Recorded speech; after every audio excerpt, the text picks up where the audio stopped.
What up? This is the book I'm currently reading. I've read so many fantasy books. I think the only books that I've read this year have been fantasy, and I needed something to bring me back down to earth, but I will finish it, I don't know, tonight, my last night in my 20s. I've been anticipating my 30th birthday, I think really since I turned 20, and now we're here, the eve of my demise. I don't know. I have Bo Burnham stuck in my head, and I've had him stuck in my head for the past week, and I don't know what to do about that. I can officially call myself a former worship leader because I don't think I'm really ever going to walk back into that. And I'm stepping out of full-time ministry for the first time in 10 years. And I'm stepping into a more creative role in my life. I found a passion of creating things, music and writing stories. You know, I want to get back into editing, and I want to get back into making music, and I want to get back into being just like a full-time creative. It is 10:20 p.m. and I have an hour and 40 minutes before my birthday. If you asked me a year ago how I was going to feel today, I would have said terrible, bad, really, really, really bad. And I don't feel that way. I'm excited to show you some of the things I've been working on, some of the songs I've been writing, some of the books I've been writing, and it did change colors. Okay, I'm not going crazy. I'll be at Disney on my birthday, and then we're going to Charlotte. But next week, it did it again. Next week is when the fun's gonna start. I'm gonna finish this book today and then start another fantasy book. I realized I really like fantasy, which is why I write in fantasy, but that's not the point of this. We're gonna talk about music, and we're gonna talk about books, writing and reading, and we're gonna do all the fun things, all the creative things. This is really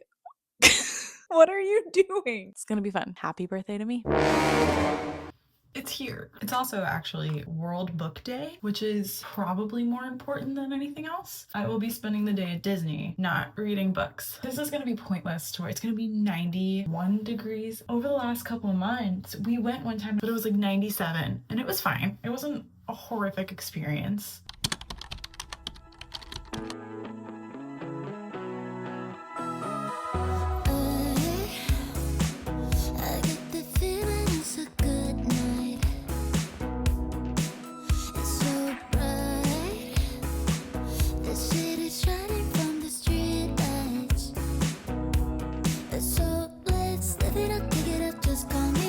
Say anything and I'm down. We're just like a fire. I'm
a quick bit of insight to who I am, what I'm doing, what the plan is now. My name is Jenna. I just turned 30 last week. I guess we can call me an aspiring author. I've been wanting to write a book since I was 15, and I tried to write books when I was 15 and they sucked. I've written one book so far that is like in editing. Like 2 people have read this thing. It's still a scary process right now. But I'm currently working on a book that I started 5 years ago, 5.5 years ago at this point. The idea of it came to me, and I had never read a fantasy book that wasn't Twilight at that point. So I didn't really know what to do with it. I like tried writing a little bit of it and it was just horrific. It was terrible. 2 years ago, the first like fantasy series that I read, like legitimate fantasy series that I read, was Throne of Glass. And since then, it's been just like this roller coaster of fantasy after fantasy after fantasy. So I now understand what it is, and I've officially started to write this book. And so far, it's going pretty well. I mean, I'm about a third of the way through this first draft. I would like to finish it by the end of this month, by the end of May. The other thing that I want to document on this channel is this album that I've been working on. I'm also a songwriter, and I actually teach songwriting classes, which is like, that's like my first love. Well, my first love is Jesus and then music. I've been working on this album. As of yesterday, all the songs are completely written, and now we're in production mode, which is like really exciting. I want to document my production process as this album goes on. And I've been working on this for a couple of years. And what this album centers around is my time. I spent 10 years in full-time ministry, worship ministry specifically. I stepped out of it at the beginning of this year. I'm trying to rediscover myself and find who I am outside of the church. I've had all these ideas and these songs in my head and these book ideas that have really come from or inspired by my time in church. And I feel that they are important stories to tell, and they are stories that I really want to tell. So that's kind of what this channel is going to be. I like started it maybe a year ago to like promote music and do whatever. And then I realized I wasn't really into it because I was still in worship. And now that I'm completely stepped out of it, I've written a book, a draft of a book, second draft of a book. And now I'm like writing the book that I really wanted to write. And I have other ideas that I want to work on. So this is kind of just that intro to what's going to be posted and what's going to be worked on. And if you want to come along for the ride, thank you for being here. I appreciate it. Thanks for watching this. Thanks for joining. We're going to see where this goes.